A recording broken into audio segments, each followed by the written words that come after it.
नमो अरिहन्ताणं नमो अरिहन्ताणं नमो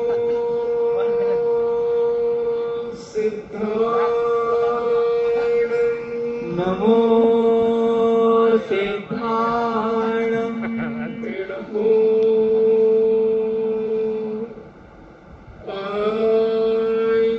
आयर्याणं नमो आयर्याणं नमो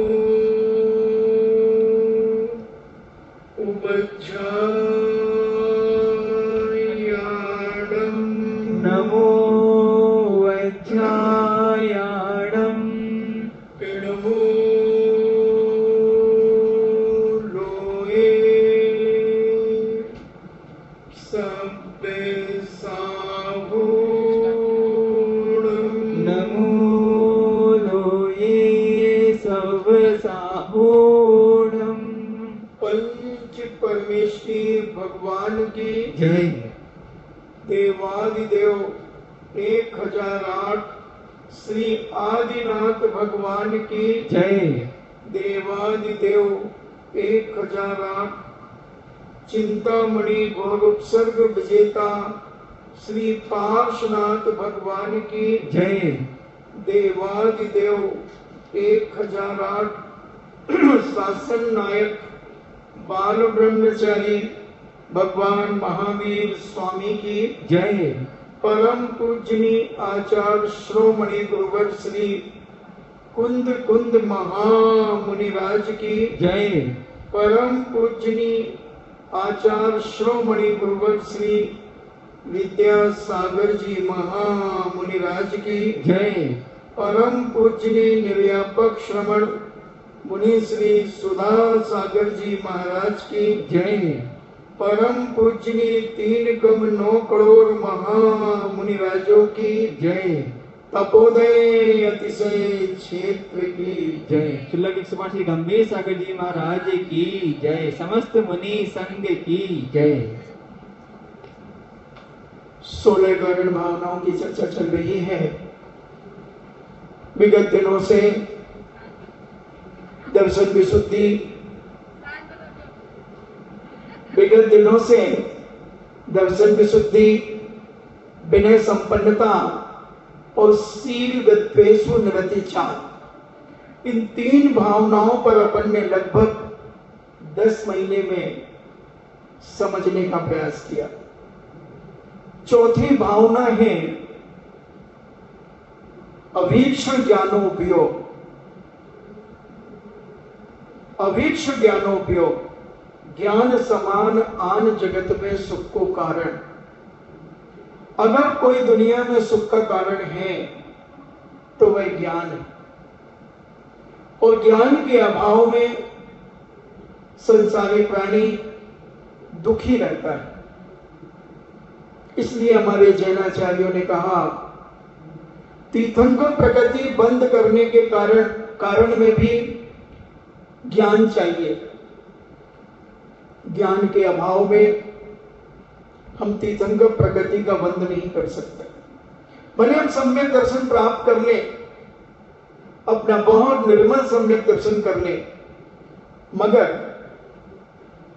इन 16 भावनाओं में से सम्यक दर्शन तो अनिवार्य है, मगर 15 भावना में से कम एक भावना भी आपकी होना चाहिए। तब तीर्थंकर प्रकृति का बंध केवली के पादमूल में हुआ करता है। इसकी चर्चा विस्तार से बहुत पहले हो चुकी, मगर अब यहां पर जैनाचार्य कहते हैं, अगर चौथी भावना तुम्हें समझना है तो ज्ञान बहुत आवश्यक है, मगर वो ज्ञान सम्यक ज्ञान होना चाहिए।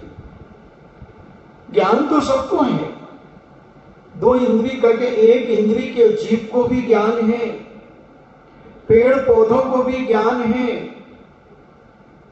पेड़ों के पास जब संगीत बजाया जाता है तो पेड़ पुलकित होते हैं, आनंद से भरते हैं। एक इंद्रिय में भी, जल में भी इतनी ताकत है, उसके अंदर भी ऐसा ज्ञान है। हमने एक बार कहा था कि अगर एक घड़ा पानी का ले लिया जाए और उस घड़े पानी को लेकर जितनी हम बुरी भावनाएं कर सकते हैं, जितनी विकृत भावनाएं कर सकते हैं, जितना बुरा सोच सकते हैं, जितनी हम गालियां बक सकते हैं, जितना हम दुराचार कर सकते हैं, उस पानी के घड़े को लेकर के करें और एक गमले में उस घड़े के पानी को डाल दें और एक घड़ा पानी लेकर हम कितनी अच्छी भावनाएं रख सकते हैं, कितना अच्छा सोच सकते हैं, कितना अच्छा हम बोल सकते हैं, कितने हित में प्रिय वचन बोलकर हम अपने आप को खुश कर सकते हैं और सामने वाले को प्रभावित कर सकते हैं, वो करो। और उस पानी को लेकर एक दूसरे गमले में डाल दो और 6 महीने यह प्रैक्टिकल करो। दोनों गमलों में फूल तो आएंगे, मगर एक फूल खिला हुआ होगा, एक फूल की पत्तियां, उस पेड़ की पत्तियां खिलखिलाती हुई दिखेंगी, बड़ी सुंदर दिखेंगी, और जिस पर हमने बुरी दृष्टि से, बुरी भावनाओं से पानी को डाला है, उस पेड़ की पत्तियां मुरझाई होंगी, सूख रही होंगी, उसकी टहनियां पतली होंगी, फूल सुकड़े हुए होंगे। वो भी ज्ञान रखता है कि पानी जो मुझे डाला गया है वो बद्दुआ के द्वारा डाला गया है। ऐसे मेडिकल साइंस के बड़े बड़े शोधकर्ताओं ने इस पर प्रैक्टिकल किए। तो ज्ञान तो सबको है, ज्ञान सबको है, मगर समीचीन ज्ञान, सम्यक ज्ञान बहुत बिरले लोगों को होता है। ज्ञान तो बड़े बड़े प्रोफेसर, लेक्चरर, मास्टर, हेडमास्टर सबको है, मगर अच्छे बुरे का ज्ञान बहुत कम लोगों को हुआ करता है। समीचीन सच्चा ज्ञान उंगली पर गिनने वाले लोगों को हुआ करता है। इस पूरे 2.5 द्वीप के अंदर, इस पूरे 2.5 द्वीप के अंदर मात्र 700 करोड़ लोग हैं, यानी 29 अंक मनुष्यों की संख्या के सामने मात्र 700 करोड़ लोग हैं जो सम्यक दर्शन और सम्यक ज्ञान से युक्त हैं। पूरे 2.5 द्वीप में 45 लाख योजन प्रमाण इस भूमि में कितने लोग हैं बंधु? एक उंगली, एक तिनके के बराबर, मगर ज्ञान सबको है। मगर अच्छे बुरे का ज्ञान कितने लोगों को है? कितने लोग हैं जो जानते हुए भी उल्टे कार्य करते हैं? कितने लोग हैं? बहुत सारे लोग हैं। ऐसे कोरोना जैसे माहौल में शराब की दुकान जैसे ही खुली, शराब पीने वाले पियक्कड़ दौड़ पड़े। वेदना तो उस समय हुई कि जब नई उम्र की बालिकाएं शराब की दुकान की लाइन में लगी देखी गई, और अच्छे अच्छे घरानों की, अच्छे अच्छे परिवारों की, जिसे अपन रिच फैमिलियां कहते हैं, उनकी बेटियां, उनकी बहुएं शराब की दुकान पर शराब खरीदने के लिए खड़ी। कहां है ज्ञान? कहां चला गया हमारा सम्यक ज्ञान? मांस खाने वाले लोग मांस के ऊपर टूट पड़े। मांस की दुकानें खुलवाने के लिए कुछ राजनेता अपनी बात रखने लगे। ऐसे माहौल में पहले खाया तुमने, मगर तुम देख रहे हो कि प्रकृति तुम्हारे ऊपर इतनी कुपित है कि तुम्हारे ही भाइयों को मौत के घाट उतार रही है। उसके बाद भी हम अपनी चतुरंगी जिह्वा के लिए, 4 उंगल की जिह्वा के लिए दूसरों का विनाश करने के लिए तैयार हो गए। दूसरों का विनाश करके अपने पेट को हम कब्रिस्तान बनाने के लिए तैयार हो गए। कहां है ज्ञान? अगर ज्ञान होता तो हम अपने आप को संभालते, हम अपने आप को समझाते, हम अपने आप को सन्मार्ग का रास्ता दिखाते, स्वयं के द्वारा स्वयं को मार्ग दिखाते। मगर हम इस भौतिकवाद के युग में, पंचदियों की लोलुपता में इतने ज्यादा गाफिल हो गए कि हम अपने ज्ञान को हमने अज्ञान बना दिया। हमने अपने जीवन को दुर्गति के रास्ते पर भेज दिया। हमने अपनी उच्च कुलीनता, नीचता की ओर प्रवेश करा दी, क्योंकि हमें ज्ञान का अभाव। और जब व्यक्ति के अंदर ज्ञान होता है, सम्यक ज्ञान होता है, समीचीन ज्ञान होता है, भेद प्रभेद को समझता है, तब वह एक गलत मार्ग से अपने आप को बचा लेता है। विकृति जीवन को वह स्वीकृति नहीं देता विकृतता के लिए। वह समझता है, संभालता है और अपने आप को सद्रास्ते पर चलाकर अपने जीवन को पवित्र करता है। इसलिए हमारे जैनाचार्य कहते हैं कि ज्ञान समान आन जगत में सुख को कारण। अगर कोई दुनिया में सुख का कारण है तो वो ज्ञान है, मगर सम्यक ज्ञान होना चाहिए।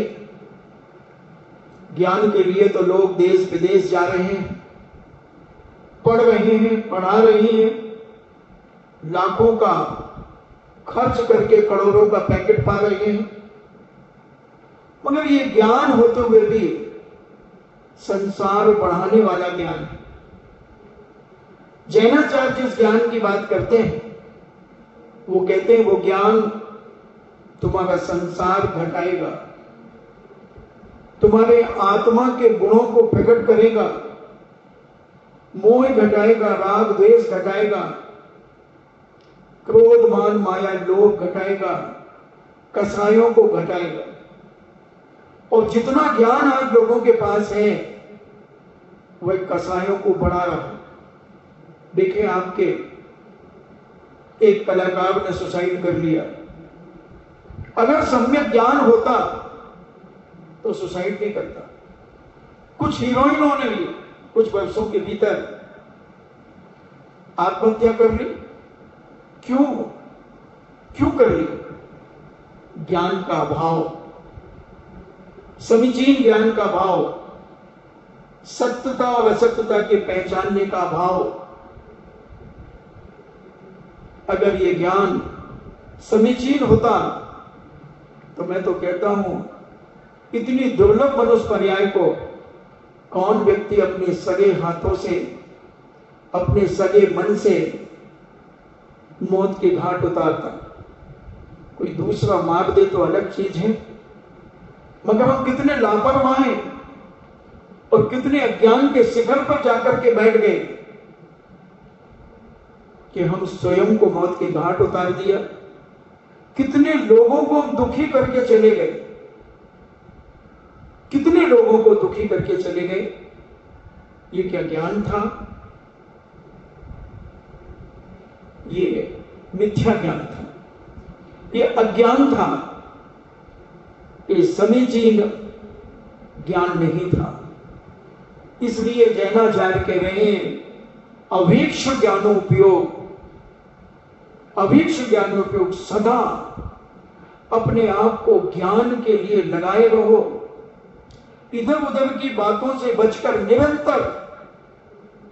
निरंतर स्वाध्याय में, चिंतन में, मनन में ध्यान में अपने आप को लगा करके रखो, और जितना जितना तुम स्वाध्याय में अपने आप को लगाओगे, उतना उतना तुम्हारे अंदर की कसाइयां कम होगी, राग द्वेष कम होंगे। क्योंकि जब हम बार बार किसी चीज को पढ़ेंगे, आप छोटे से बच्चे को देखना, वो अज्ञानता के वशीभूत दीपक को पकड़ने जाता है और तुम उसे बार बार पकड़ती हो, बार बार पकड़ती हो, और जैसे ही वो छूटा फिर दीपक को पकड़ने जाता है। समझदार मां, ज्ञानवान मां कहती इसको कैसे रोके, अब मुझे काम भी बहुत करना है, और अगर इसी के लिए लगी रही तो मैं खाना कैसे बनाऊंगी, क्या करूंगी। तो वह धीरे से दीपक ला करके उसके पास लाती, बिल्कुल उसके पास ला करके उसकी आंच इतनी तेज उसे लगती है, हाँ तत्ता है। पहले तो मां कहती है हाँ तत्ता है, तो वो दौड़ता है और पकड़ता है, और जब उसकी आंच, उसकी लौ इतनी नजदीक में उसके पास लाकर के उसके हाथ को पकड़ करके दिखाती है, तो वो बच्चा कहता हाँ तत्ता है, फिर दीपक से दूर भागता है, क्योंकि अब उसे ज्ञान हो गया अग्नि की उष्णता का, अग्नि के जलाने का उसे ज्ञान हो गया। उसी प्रकार संसारी प्राणी अगर इस ज्ञान को जानने लगे, स्वाध्याय करने लगे, तो उसके जीवन में एक समीचीन ज्ञान उत्पन्न हो जाए, और उस ज्ञान को वह अपने जीवन में हर पल जहां जरूरत है वहां उसको उपयोग में ला सकता है। तो ऐसी ये भावना, अभीक्षण ज्ञानोपयोग, इस ज्ञान का उपयोग हमें ज्ञान हो जाए कि ज्ञान का उपयोग कहां करना, किसके साथ हमें ज्ञान का उपयोग करना। अपने ज्ञान को यदवा तदवा बिखेरने का प्रयास नहीं करना, यदवा तदवा व्यक्तियों के बीच में अपने ज्ञान की चर्चा नहीं करना, अपने ज्ञान का बखान नहीं करना, अपने ज्ञान को दिखाने का प्रयास नहीं करना। ज्ञान करते चले जाओ, ज्ञान करते चले जाओ, परिणामों की निर्मलता को बढ़ाते चले जाओ, और जितने निर्मल परिणाम तुम्हारे जीवन में होते रहेंगे, उतना ज्ञान तुम्हारा समीचीन होगा। और निरंतर ज्ञान करो, निरंतर। तो महाराज जी क्या दिन भर सांस लेकर के बैठे रहे? नहीं, जो पढ़ा है उसको चिंतन करते रहो, उसको प्रैक्टिकल में लाते रहो, प्रैक्टिकल में लाते रहो। आचार्य श्री के लिए कहते हैं लोग, चलते फिरते मूलाचार, चलते फिरते मूलाचार। तो क्या आचार्य जी दिन भर मूलाचार को पढ़ते हैं? नहीं, जो उन्होंने पढ़ा है उसका प्रैक्टिकल वो दिन भर करते हैं। चलते हैं तो चार हाथ जमीन देख करके चलते हैं, लघुशंका जाते हैं तो चार हाथ जमीन देखकर पीछे से परिमार्जन करके उस भूमि पर लघुशंका करते हैं। इन्हें जो भी क्रिया करते हैं वो ध्यान और ज्ञान पूर्वक करते हैं कि मेरे व्रतों में कहीं दोष न लग जाए। अहिंसा महाव्रत का पालन हर क्षण करते हैं, अचौर्य महाव्रत का पालन, सत्य महाव्रत का पालन, ब्रह्मचर्य महाव्रत का पालन, और परिग्रह अपरिग्रह महाव्रत का पालन। प्रति क्षण कोई भी चीज अनावश्यक अपने पास नहीं रखते, कोई भी चीज अपने पास अनावश्यक नहीं रखते। किसी की पड़ी हुई, गुमी हुई, रखी हुई, बिना दी हुई वस्तु को छूते भी नहीं, झूठ बोलने का सवाल ही नहीं। ऐसे महाव्रतों का पालन करते हैं, चलते फिरते मूलाचार, साक्षात समय सार, साक्षात समय सार अपने अंदर उस अध्यात्म की शक्ति को जागृत किए हुए रहते हैं। वेद विज्ञान को अपने अंदर चिंतन मनन करते चले जाते हैं। सदैव आत्मा को अलग मानते हुए दृढ़ता के साथ अपने ज्ञान में उसे परिवर्तित करते रहते हैं।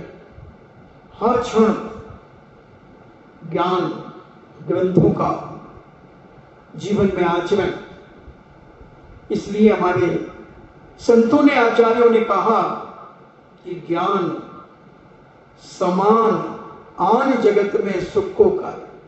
अगर तुम्हारा कोई स्वाभिमान बचाएगा, तुम्हारी आन वान और शान कोई बचाएगा, तो वो तुम्हारा ज्ञान बचाएगा, ज्ञान बचाएगा।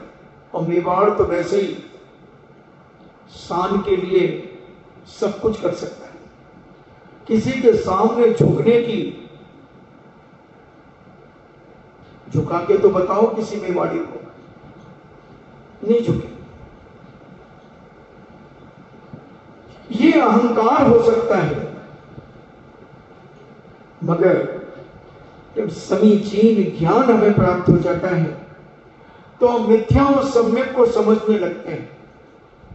हम अज्ञान और ज्ञान को समझने लगते हैं और अपने जीवन को पवित्र बनाने में लग जाते हैं। तो संतों ने कहा कि ज्ञान हमारे अज्ञान की निवृत्ति का कारण। जैसे जैसे ज्ञान, जब हमें ज्ञान जिस चीज का हो जाता है तो हम उसे अपने जीवन में ग्रहण कर लेते हैं। जब ज्ञान नहीं होता तब उसको हम ग्रहण नहीं करते। भाई सबक्ष उसमें एक अजान फल आए कि जिस फल को आप नहीं जानते उसे ग्रहण न करें, क्योंकि उसका ज्ञान नहीं है आपको। हम जब राजस्थान में 1994 में आए और पदमपुरा में जब हम 94 में थे, वहां से बिहार करते हुए चित्रकूट कॉलोनी और सांगानेर आए, तो वहां एक फालसे का जूस दिया जाता था। उसके पहले हम उस फालसा को नहीं जानते थे, तो हम लोग नहीं लेते। वो देखने में अनार के जूस जैसे होता था और चौके वाले कहे नहीं महाराज जी लो, ये बहुत अच्छा है, गर्मी में बहुत फायदेमंद होता है। नहीं लिया। फिर एक दिन सुशील जी बैद जी आए और ऐसी चर्चा के दौरान उनसे कहा कि बैद जी, एक ये फालसा क्या होता है, क्या ये भक्ष है?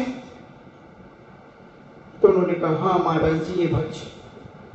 और जितने भी साधु त्यागी व्यक्ति इस राजस्थान में आते हैं उनके लिए गर्मी में ये बहुत जरूरी होता है और हम लोग ये देते हैं, इसलिए लेने में कोई बाधा नहीं है। तो उस फालसे का जब हम लोगों को ज्ञान हुआ तो उस फालसे को लेना शुरू कर दिया। तो जिसका ज्ञान जब तक ना हो उस चीज के बारे में बोलना भी नहीं चाहिए, उस चीज को खाना भी नहीं चाहिए, उस चीज को छूना भी नहीं चाहिए। क्या पता छूने से भी कोई विकृति होती हो। जैसे किमाच आती है, होली के समय उसका प्रयोग किया जाता है। उसको लोग पीस करके और धीरे से फूंक देते हैं। अब आदमी के शरीर पर वो पड़ जाती है तो खुजलाहट, इतनी खुजलाहट होती है। और आप कुछ नाम और हो सकता है, मध्य प्रदेश में उसे किमाच कहते हैं। तो वो अब जिसको ज्ञान है तो वो हाथ में नहीं लेता, प्लेट में लेता है, कागज में लेता है। अब वो कैसे ठीक होगी, उसकी खुजलाहट कैसे दूर होगी? तो गोबर लगाना पड़ता है। हाँ, चरमरी की फली भी तो कई होते हैं। तो अब जिसे उसका ज्ञान नहीं है, अब उसे छू ले तो हाथ में खुजली हो जाए। तो इसलिए ज्ञान बहुत जरूरी है बंधुओं जीवन में। हमारे ज्ञान नहीं होता तो अक्रांत स्वामी बौद्ध दर्शन की कैसे धज्जियां उड़ाते। ज्ञान अगर नहीं होता तो आज मिथ्या दर्शन, बौद्ध दर्शन हमारे भारत में, संपूर्ण भारत में ख्याति प्राप्त कर लेता। मगर अकलंक स्वामी ने अपने सूझबूझ के बल पर, अपने सम्यक ज्ञान के बल पर, तर्कना और तर्क के द्वारा समीचीन ज्ञान के माध्यम से उस मिथ्या दर्शन को धज्जियां उड़ा दी।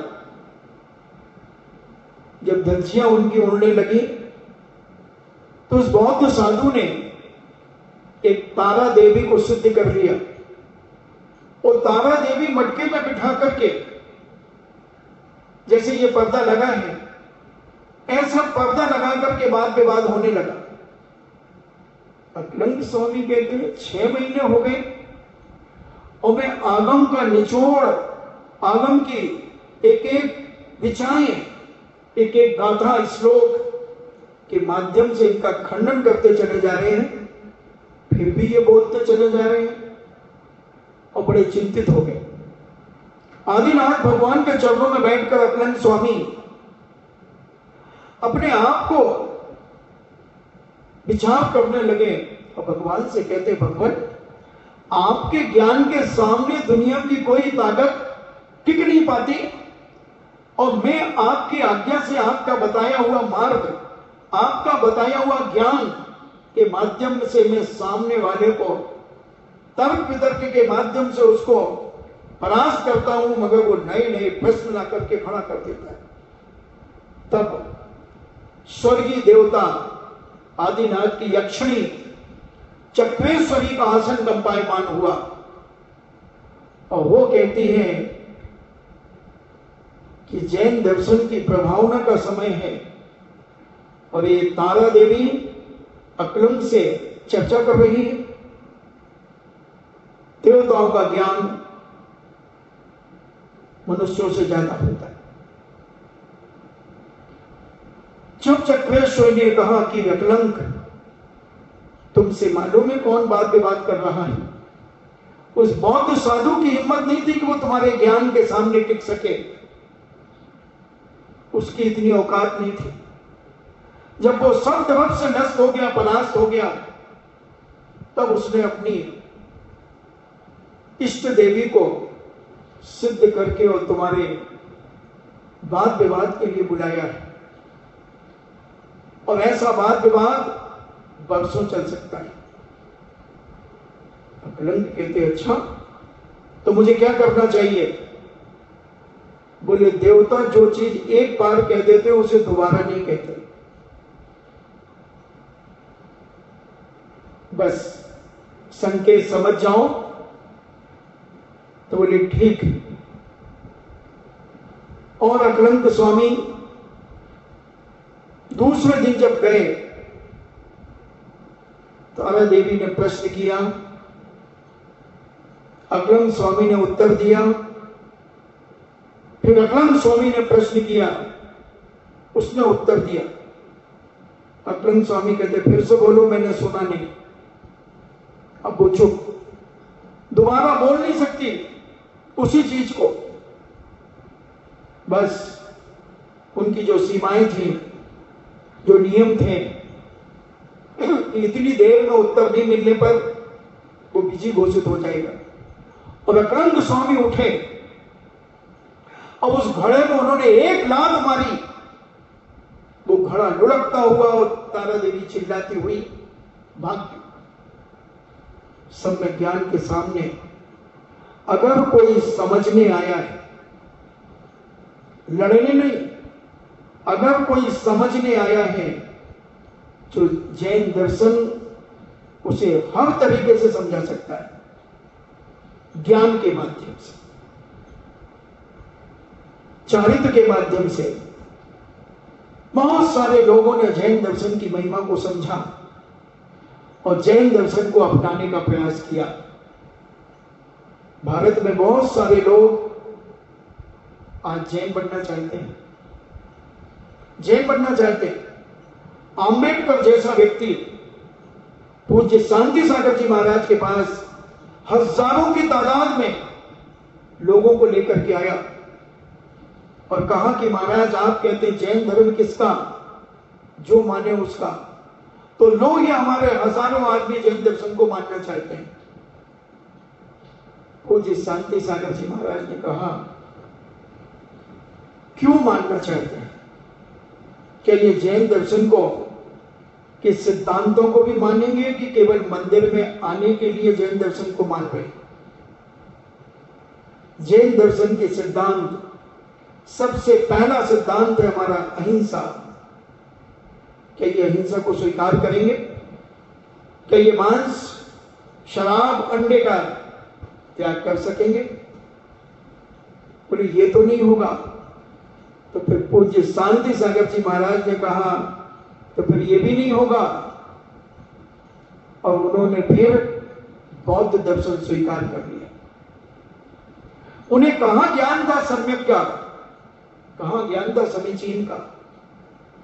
उन्हें तो केवल अपना स्वार्थ सिद्ध करने के लिए जैन दर्शन में घुसपैठ करना था।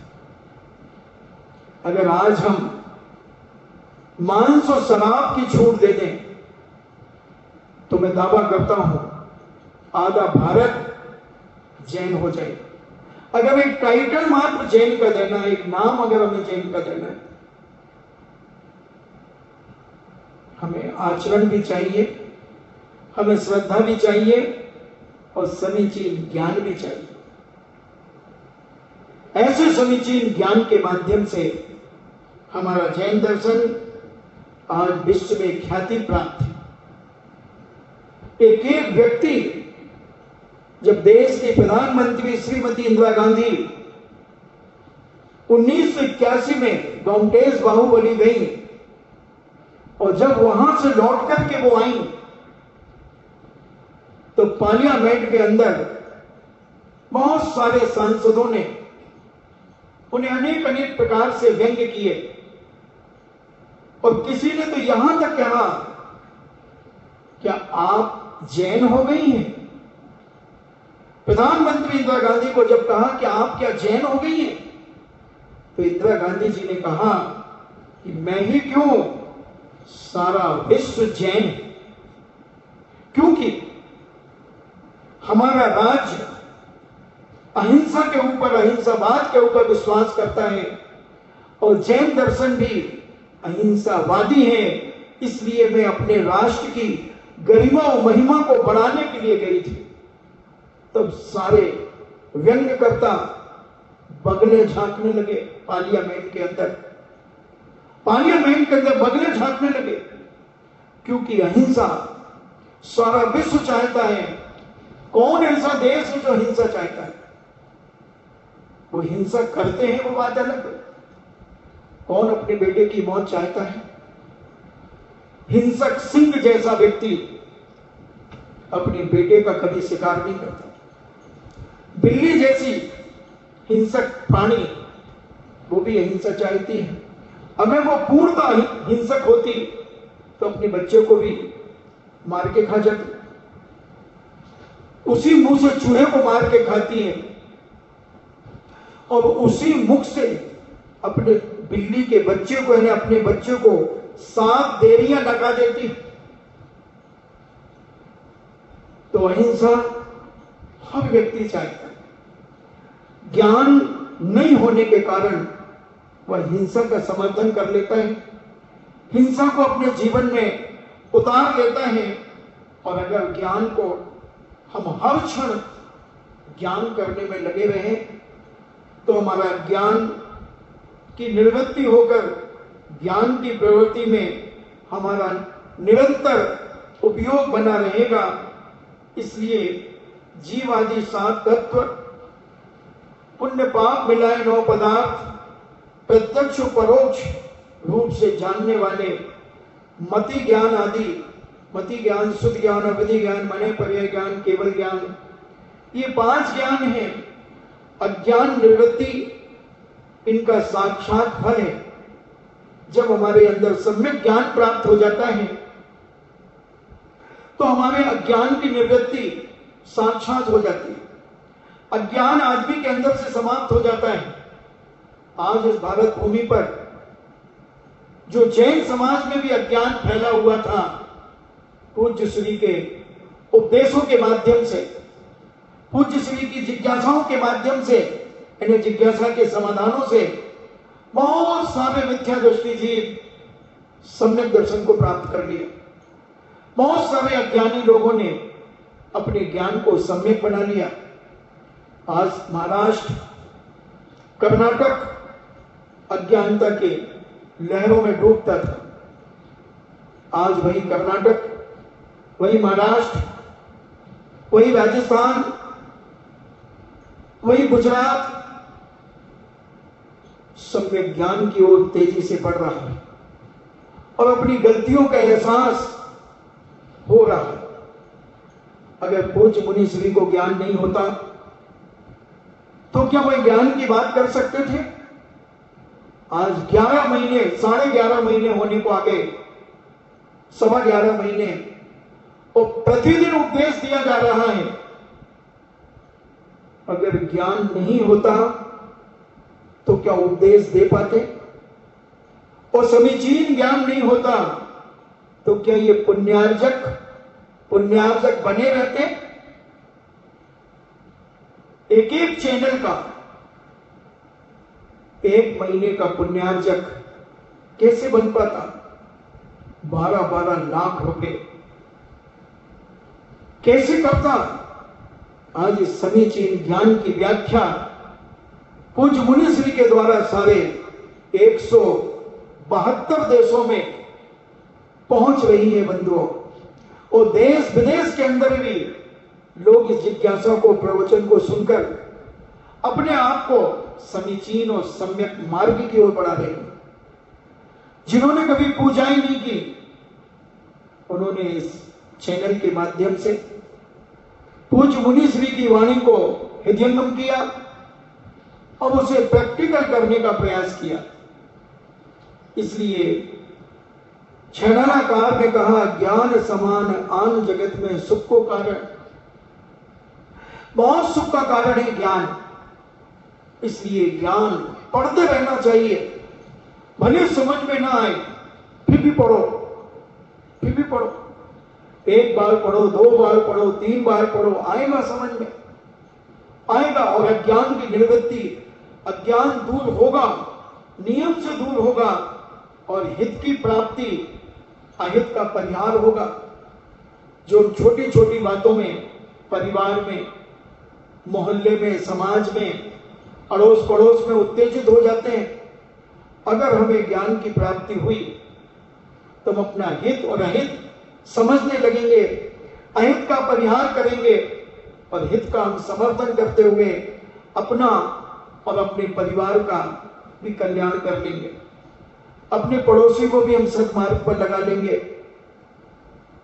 हमारा ज्ञान अगर सही है तो, हमारा ज्ञान अगर व्यवस्थित है तो, हमारा ज्ञान आचार्यों की परंपरा से विभूषित है तो, हमारा ज्ञान समीचीन है तो, इस ज्ञान की भावना में सदा तत्पर रहना, इसी का नाम अभीक्ष ज्ञानोपयोग भावना कहलाती है। अभीक्ष ज्ञानोपयोग, हमेशा ज्ञान के चिंतन मनन में लगे रहे, अपनी गलती का एहसास अपने आप को कराते रहना कि मैं कहां गलत कर रहा हूं, उसकी खोज करना। जैसे कोई पार्टी ले ले, कोई व्यापारी ले ले, कोई व्यक्ति ले ले, जब वह किसी कार्य को करता है और सफल नहीं होता, फेल हो जाता है। जब कोई राजनीति पार्टी सफल नहीं होती तब उसकी एक आवश्यक मीटिंगें होती हैं, उसमें विचार करते हैं कि इन किन कारणों से सफल नहीं हुए। हमने पिछले बार खूब काम कराया, सब कुछ कराया, मगर क्या कारण रहा कि हम वहां सफल नहीं हो पाए? क्या कारण रहा कि हम कुछ दिनों में अपनी सत्ता अपने हाथों से खो बैठे? जैसे जैसे हमने सत्ता को प्राप्त कर लिया था, मगर 1.5 साल के अंदर कमलनाथ की सरकार क्यों पलट गई? क्या कारण था? बहुत जोर शोर से मीटिंग चली, अपनी खोट पर उन्होंने चोट करने का प्रयास किया।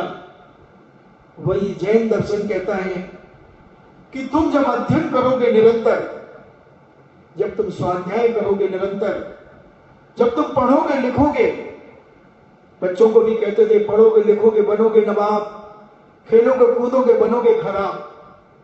तो खराब बनना है या नवाब बनना है? हर व्यक्ति नवाब के ख्वाब रखता है, मगर नवाब बनने के लिए क्या करना पड़ता है? ज्ञान प्राप्त करने के लिए क्या करना पड़ता है? तो ज्ञान प्राप्त करने के लिए निरंतर ज्ञान की आराधना करना पड़ती है, ज्ञान को पढ़ना पड़ता है, उतारना पड़ता है जीवन में। और ऐसा ज्ञान पूज्य अकलंद स्वामी कहते हैं कि जो जीवादि पदार्थ है, जीव अजीव वास्तव बंध संबंध निद्रा मोक्ष और पुण्य पाप, ये जो 9 पदार्थ हैं, इन पदार्थों को प्रत्यक्ष और परोक्ष रूप से जानने वाले जो मति ज्ञान, शुद्ध ज्ञान, अवधि ज्ञान, मने परे ज्ञान और केवल ज्ञान, मति ज्ञान और शुद्ध ज्ञान ये परोक्ष जानते हैं, और अवधि ज्ञान और मने परे ज्ञान एक देश प्रत्यक्ष जानते हैं, और केवल ज्ञान संपूर्ण प्रत्यक्ष जानता है। तो ये ज्ञान हमें कब होगा? जब हम पढ़ेंगे, जब हम ध्यान में बैठेंगे। और ध्यान में कब बैठोगे? आंख बंद करके बैठना कोई ध्यान नहीं कहलाता। अंदर क्या घटाघटी चल रही है, जब ज्ञान होगा तभी ध्यान होगा, नहीं तो फिर वही आर्थ ध्यान, बहुत ध्यान जो अपन ने 1 महीने 1.5 महीने 8 रात ध्यान पे चर्चा सुनी, वही होगा। और अगर हमें आगम का ज्ञान होगा, सम्यक ज्ञान होगा, तो हमारे ध्यान में, ध्यान रूपी अग्नि के माध्यम से हम कर्मों को जलाते चले जाएंगे। और नहीं तो आंख बंद करके बैठ तो जाएंगे, मगर हम किसका षड्यंत्र रचेंगे, किसका विनाश करने का षड्यंत्र रचेंगे, या खाने पीने की योजना बनाएंगे कि कल चौके में क्या बनाएंगे। महिलाओं को क्या, यही तो है महिलाओं के पास, और क्या? जैसी खाली बैठी लघु का बनाएंगे,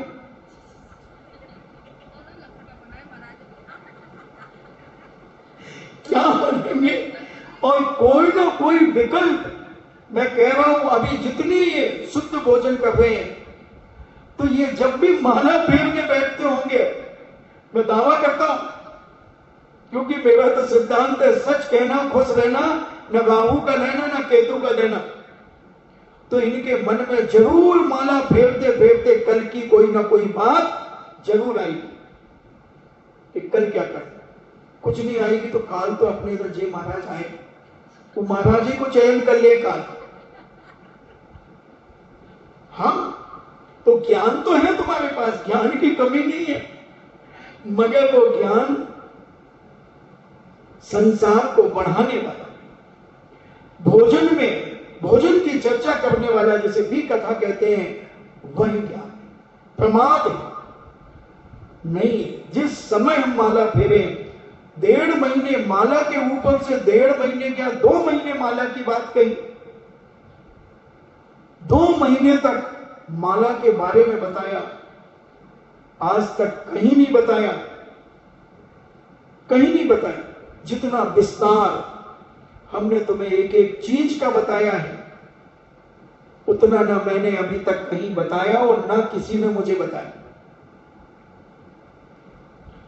तो ऐसा ज्ञान अगर हमारा जब समीचीन और सम्यक है, तो हम माला फेरते समय हमें भोजन का स्थान नहीं दिखेगा, हमें जिनालय दिखेगा, भोजनालय नहीं दिखेगा, भोजनालय नहीं दिखेगा। पूर्व की बातों का स्मरण नहीं होगा, हमारा ज्ञान सम्यक कार्यों में लगेगा। और ज्ञान अगर अन्य कार्यों में लग गया तो वो मिथ्या मार्ग पर चला जाएगा, राग में चला जाएगा, और वह कर्म की निवृत्ति की जगह प्रवृत्ति करने लगेगा। अज्ञान की निवृत्ति की जगह प्रवृत्ति करने लगेगा। इसलिए पूज्य अकलंद स्वामी कहते हैं कि तुम अपने जीवन में जीवादि पदार्थों को प्रत्यक्ष और परोक्ष रूप से जानने वाले मति शुद्ध ज्ञान जो परोक्ष जानते हैं और अवधि ज्ञान और मन परे ज्ञान जो प्रत्यक्ष एक देश जानते हैं और केवल ज्ञान इसे हम संपूर्ण ज्ञान कहते हैं, परफेक्ट नॉलेज कहते हैं, वही केवल ज्ञान प्रत्यक्ष रूप से जानता है और अज्ञान की निवृत्ति का साक्षात कारण है, साक्षात कारण है। और हित प्राप्ति और अहित परिहार और उपेक्षा विविहित यानी परंपरा फल है। एक ना एक दिन हम परंपरा से वह केवल ज्ञान को प्राप्त करेंगे जो प्रत्यक्ष है। इस ज्ञान की भावना के साथ तत्पर रहने वाला व्यक्ति अभीक्ष ज्ञानोपयोगी कहलाता है। अभीक्ष ज्ञानोपयोग भावना उसके जीवन में जागृत रहती है। इसलिए हम ज्ञान को निरंतर प्राप्त करने में अपना समय व्यतीत करें, उसको जानने में व्यतीत करें। अगर अकलंद स्वामी की बात चल रही थी, अगर अकलंद स्वामी इतने ज्ञानवान नहीं होते तो क्या 6 महीने तक किसी देवी से वार्तालाप कर सकते थे? पहले तो बौद्ध साधु से वार्तालाप किया और फिर उस देवी से वार्तालाप किया, और जब उस देवी का ज्ञान हो गया कि ये कोई साधारण मनुष्य बात नहीं कर रहा है, ये स्वर्गीय देवी मुझसे बात कर रही है, तब स्वर्गीय देवी से ही उन्हें जानकारी मिली, रास्ता मिला और उन्होंने उस पर प्रहार करके उसे वहां से हटा दिया और इस सम्यक ज्ञान की जयकारा बोली गई और उस रानी का रथ बड़े धूमधाम से निकाला गया। क्योंकि जब परास्त हो गया व्यक्ति तो फिर क्या करेगा? इसलिए ज्ञान को समीचीन बनाओ, ज्ञान की महिमा को बढ़ाने का प्रयास करो, और ज्ञान की महिमा तब बढ़ेगी जब हम पढ़ेंगे। शिष्टाचार क्यों बढ़ रहा है आज? श्रावक ने भी स्वाध्याय करना बंद कर दिया और साधुओं ने भी बंद कर दिया, तो शिष्टाचार बढ़ रहा। अगर श्रावक भी अगर स्वाध्याय करता रहता तो साधु को भी कह सकता था, महाराज साहब क्षमा करना, मैं आपके कहने के योग्य तो नहीं हूं, मगर मैंने पढ़ा था कि मुनिराज ये काम नहीं करते हैं, आरिका ये काम नहीं करती है, छुल्लक जी ये काम नहीं करते हैं। एकांत में कह सकता था, मगर चोर मोसेरे भाई वो कहते हैं हमें क्या फर्क पड़ रहा है, तुम तो मरो तो 3 बार मरो, हमारे बाप का क्या जा रहा है? हमारा काम है तुम्हें रोटी खिलाना, सो खाओ रोटी और तुम्हें जो करना हो सो करो, हम तो पुण्य कमा लेंगे। नहीं, अगर तुम्हें ज्ञान होता तो तुम साधु के हर गलत कार्य पर अकेले में धीरे से प्रेम से कह सकते थे। एक उदाहरण दिया था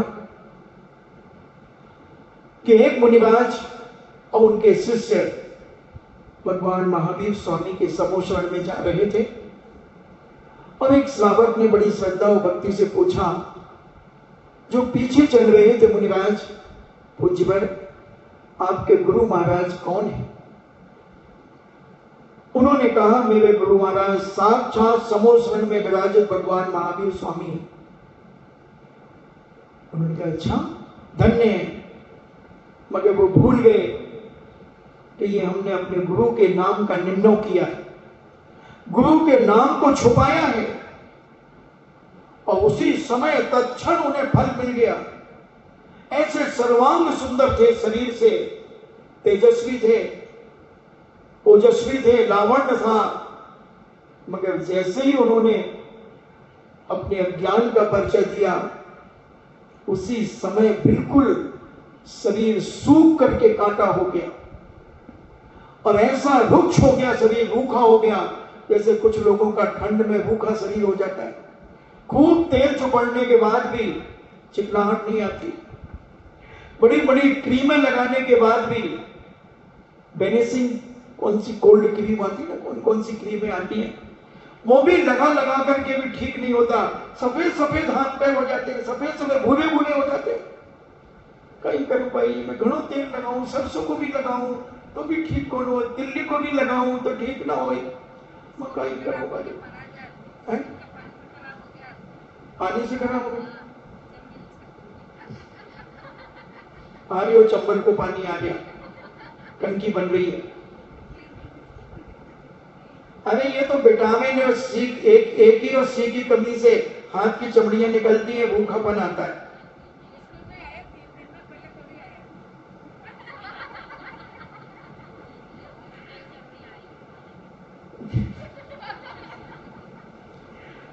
नहीं नहीं, वो मौसम से आया। अच्छा, ये भी आपका ज्ञान है। और तुम्हें क्या कह रहा था? हाँ, रुक्ष तो चाहे उन मुनिराज का शरीर रुक्ष हो गया और वो चल करके जब भगवान महावीर स्वामी के समोशरण में पहुंचे और मुनिराज के कोठे में जब विराजित हुए, तो जिस श्रावक ने उनके गुरु महाराज का नाम पूछा था, उनकी नजर पड़ी और कहा, अरे रास्ते में ये महाराज तो बड़े तेजस्वी और ओजस्वी शरीर था, बड़ा तेज टपक रहा था इनके शरीर से, और ये कैसा रूखा सूखा काला शरीर हो गया। उन्हें अच्छा नहीं लगा। उनका ज्ञान कहता है क्या बात हो। और जब भगवान की दिव्य ध्वनि समाप्त हो गई, वो गणधर परमेष्टि के पास गए और पूज्य गौतम स्वामी गणधर परमेष्टि से कहा कि भगवान, अभी अभी रास्ते में हमें जो मुनिराज मिले थे वो बड़े तेजस्वी थे, बड़ा ओज था, लावण्य था, मगर जब समोशरण में विराजित हुए तो शरीर पूरा सूख गया, रूखा हो गया। ऐसा क्या कारण? तो पूज्य गणधर परमेष्टि ने कहा, हे बब्ब पुंडरीक, उन्होंने ज्ञान का अभिनय किया है, उन्होंने अपने गुरु का नाम छुपाया है जिससे उन्होंने पढ़ा। सबसे पहले जिसने ज्ञान दिया, जिससे दीक्षा दी, उनका नाम छुपाकर भगवान महावीर स्वामी को अपना गुरु कहा। उसके कारण ये स्थिति उनकी बनी। तो क्या महाराज वो ठीक नहीं होंगे?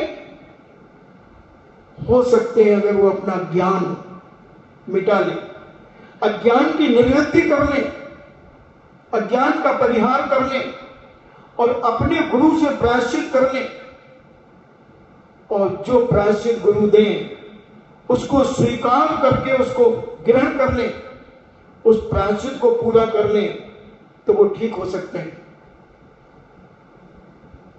तुमने किसी को बताया तो नहीं? बोले नहीं महाराज, मैंने आपको ही बताया। बस अब तुम जाकर के एकांत में उन मुनिराज को समझा दो, वो मान जाएंगे और बिल्कुल ठीक हो जाएंगे, क्योंकि गणधर परमेष्टि को 63 विद्याएं प्राप्त हो जाती हैं। उन्होंने अपने अवधि ज्ञान के माध्यम से, मन परे ज्ञान के माध्यम से जान लिया कि इन्होंने ऐसा किया। और वह श्रावक समोशरण से मुनिराज श्रावक सब जा रहे थे, वो खोज कर रहा था उन मुनिराजों की। दोनों मुनिराज उसे दिख गए। उन्होंने धीरे से कहा, महाराज मुझे आपसे कुछ कहना है। मुझसे कहना? हाँ महाराज। और महाराज को थोड़ा सा एकांत में ले गया और कहा, महाराज आप अपनी तेजस्वी, इतने तेजस्वी थे, आपका शरीर ऐसे चमकता था, मगर ये रूखा कैसे हो गया? महाराज कहते क्या पता। बोले नहीं महाराज, मैं गणधर परमेष्टि से पूछ करके आया हूं। उन्होंने कहा है तुमने सम्यक ज्ञान को छुपाया है, अपने सम्यक गुरु का नाम तुमने छुपाया है? और किसको मालूम है ये बात? महाराज मुझे मालूम है और पूज्य गणधर परमेश्वरी को मालूम है, और किसी को नहीं मालूम। अच्छा, हाँ महाराज। महाराज ने कहा तो मुझे क्या करना चाहिए? बोले आप अपने गुरु महाराज से प्रायश्चित करें, और जो प्रायश्चित गुरु महाराज दें उसको स्वीकार करें खुशी खुशी, और उसको पूरा करें, तो मैं ठीक हो जाऊंगा। हाँ, गणधर परमेश्वरी स्वामी ने यही कहा है कि अगर वो अपनी गलती का एहसास करके प्रायश्चित लेते हैं, अंदर से, ऊपर ऊपर से नहीं, अंदर से प्रायश्चित लेते हैं, उसे स्वीकार करते हैं, अब उस प्रायश्चित को पूरा करते हैं, तो वो पुनः अपनी पुरानी स्थिति पर आ जाएंगे। ठीक है। और वो गए, गुरु महाराज से निवेदन किया कि महाराज मुझने एक अज्ञानता का काम किया है। गुरु महाराज ने कहा क्या किया? बोले मुझसे एक श्रावक ने पूछा कि तुम्हारे गुरु कौन है, तो मैंने भगवान महावीर स्वामी को कह दिया। ठीक किया, बहुत अच्छी बात है, भगवान महावीर स्वामी तो जगत के गुरु है। महाराज जी जगत के गुरु तो हैं, मगर उन्होंने दीक्षा गुरु पूछा था और मैंने उनका नाम ले लिया। ये मैंने मिथ्या संभाषण किया है, मिथ्या बोला है, मैंने मायाचारी की है, छल कपट किया है, इसका प्रायश्चित दीजिए गुरु महाराज। गुरु महाराज तो बड़े सरल होते हैं, उन्होंने कहा कोई बात नहीं, तुमने साक्षात भगवान महावीर का शिष्यत्व स्वीकार किया, बहुत बड़ी बात। बोले महाराज मगर मैंने तो दीक्षा आपसे ली है, वो जगत गुरु हैं। जैसे हम लोग कुंद कुंद स्वामी को गुरु कहते हैं, मगर साक्षात दीक्षा गुरु कौन है? आचार्य विद्यासागर जी महाराज। तो उनका नाम नहीं छुपाना, नाम नहीं छुपाना। और पूज्यवर ने अपनी गलती का एहसास किया और अपने गुरु महाराज के चरणों में मस्तक झुका दिया। गुरु महाराज ने उन्हें प्रायश्चित दिया, प्रायश्चित स्वीकार किया, और प्रायश्चित पूरा होते ही वही तेज, वही लावण्य, सब कुछ प्राप्त हो गया। इसलिए हर क्रिया को ज्ञान पूर्वक करो, हर क्रिया को ज्ञान से रहित होकर के अज्ञानी बनकर के मत करो।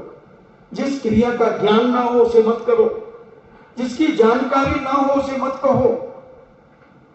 मगर हमारी आदत होती है, बहुत जल्दी हम हाँ में हाँ मिलाना शुरू कर देते हैं। कोई दूसरी बात चल रही होगी और हम बीच में आकर के टपक गए, इसको बरसात में टपकता ना पानी, ऐसे हम टपक जाते हैं कई बार किसी दो चार लोगों के बीच में, और उसमें भी अपनी फुसकी छोड़ना शुरू कर देते हैं। कमरे में भी बहुत होता है, जहां मैं बैठता हूं कोई चर्चा चल रही है, इतने में कोई अनजान व्यक्ति आ जाएगा, हाँ हाँ वो ऐसे, तुम पूछते से क्या क्या, हाँ क्या, नहीं नहीं पूछो, हाँ तो हम क्या कर रहे थे, हम लोग क्या बात कर रहे थे बताओ, नहीं मुझे नहीं मालूम, फिर कहे कि हाँ कर रहे थे, क्यों टपके, चलो इसको पैक करो छेद को, पानी टपक गया। तो ऐसे टपक जाते हैं। तो हम ऐसे चार लोग लौकिक में भी टपक जाते हैं और वो सोचते हैं कि मैं बहुत ज्ञानवान हूं। फिर मैं क्या कहता हूं, भैया जब दो मूर्ख बात करें तो तीसरे विद्वान को नहीं बोलना चाहिए। बहुत करारा थप्पड़ पड़ता है उसको। जो थोड़ा भी समझदार होता है वो समझ जाता है, नीची मुंडी से ऊंची नहीं कर पाता है। तो हम अपने ज्ञान को टटोले, ज्ञान की महिमा को हम बढ़ाएं, और ये ज्ञान तब बढ़ेगा जब हम स्वाध्याय करेंगे। ज्ञान समान आन जगत में सुख को कारण। अगर दुनिया में सुख चाहते हो बंधुओं तो सम्यक ज्ञान को प्राप्त करो, समीचीन ज्ञान को प्राप्त करो, और अपने जीवन में इस अभीक्ष ज्ञानोपयोग की भावना भाकर तीर्थंकर प्रगति का बंद करो। और समीचीन सम्यक ज्ञान नहीं रहा तो तुम तीर्थर बन जाओगे। तीर्थंकर तो नहीं बनोगे, तीतर जरूर बन जाओगे। क्यों? तीतर कैसे बनेंगे? मिथ्या ज्ञान के माध्यम से, मायाचारी के माध्यम से, दुराचार के माध्यम से, छल कपट के माध्यम से, कूटनीतियों के माध्यम से। और जब ये सम्यक ज्ञान होगा, न तुम्हारे पास मायाचारी होगी, न कूटनीति होगी, न छल कपट होगा। तुम तो वस्तु का जैसा स्वरूप है वैसा कह दोगे, वैसा कह दोगे। दूध का दूध और पानी का पानी तुम कर दोगे। तुम अगर निरंतर स्वाध्याय करते हो तो, ज्ञान प्राप्त करते हो तो तुम अपने जीवन में, जैसे हमारी ये बहनें भजन गाती हैं, वो भजन सार्थक हो जाएगा। कोई बोला बेटी कितनी सुंदर हो, बेटी चाहे कितनी अच्छी हो, घर घर फिराना ना चाहिए। और भाई कितना बैरी हो तो भी बात छुपाना ना चाहिए। तो जब ये कब होगा? जब तुम समीचीन स्वाध्याय करोगे, जब तुम जिनवाणी मां के शास्त्र पढ़ोगे, तब जिनवाणी मां तुम्हें ऐसी नई नई बातें सुनाएगी, नई नई बातें बताएगी, और तुम उन पापों से बच करके अपने अंदर कुटिलताओं से रहित होकर के अपना जीवन जियोगे। बहुत जरूरी है बंधुओं ज्ञान।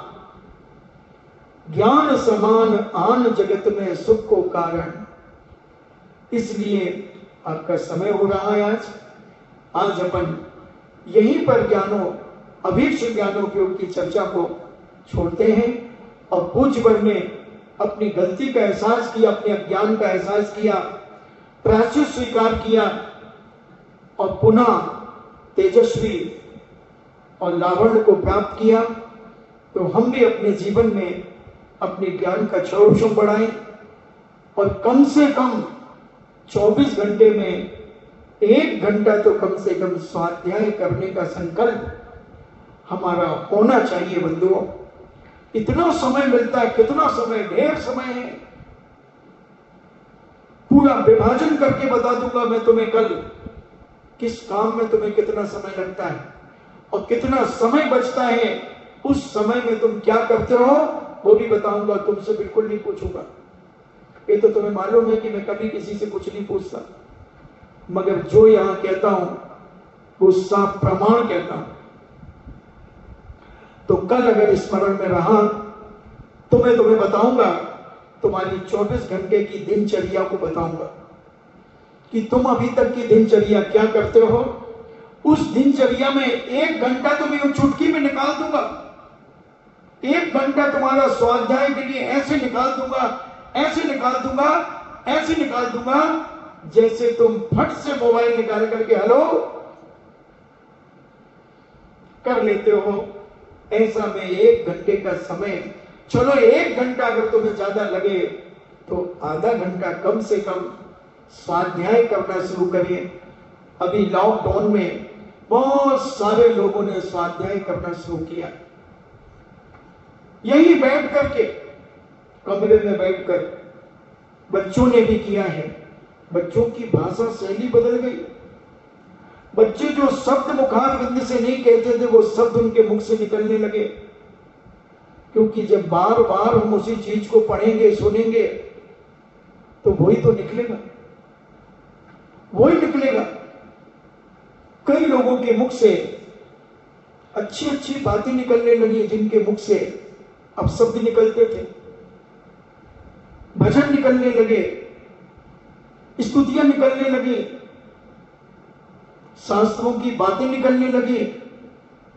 तो इसलिए ज्ञान, ऐसा समीचीन ज्ञान हम अपने जीवन में प्राप्त करें और 7 तत्व 9 पदार्थ की चर्चा को समझें और जानने का प्रयास करें। इन्हीं मंगल भावना के साथ हम जितवाणी स्तुति को करते हैं। और कल का दिन भी स्वाध्याय के लिए अच्छा है। बुधवार, गुरुवार, शुक्रवार और किन्हीं ने रविवार को भी अच्छा माना है। तो अपन विचार करें और कुछ न कुछ पढ़ें, और वो पढ़ना हमारे जीवन में बहुत बड़ी उपलब्धि प्राप्त कराता है, बहुत बड़ा ज्ञान हमारे जीवन में हासिल कराता है। इन्हीं मंगल भावना के साथ जिनवाणी स्तुति। जिनवाणी के ज्ञान से सूझे लोकालोक, सो वाणी मस्तके धरो सदा देतहूँ धोख। हे जिनवाणी भारती तो ही जपो दिन रेन, जो तेरो शरणागहे सो पावे सुख चैन। देव भजो अरिहंत को गुरु सेवा निर्ग्रंथ, दया धर्म पालो सदा यही मोक्ष का पंथ। 9 बार नमो का।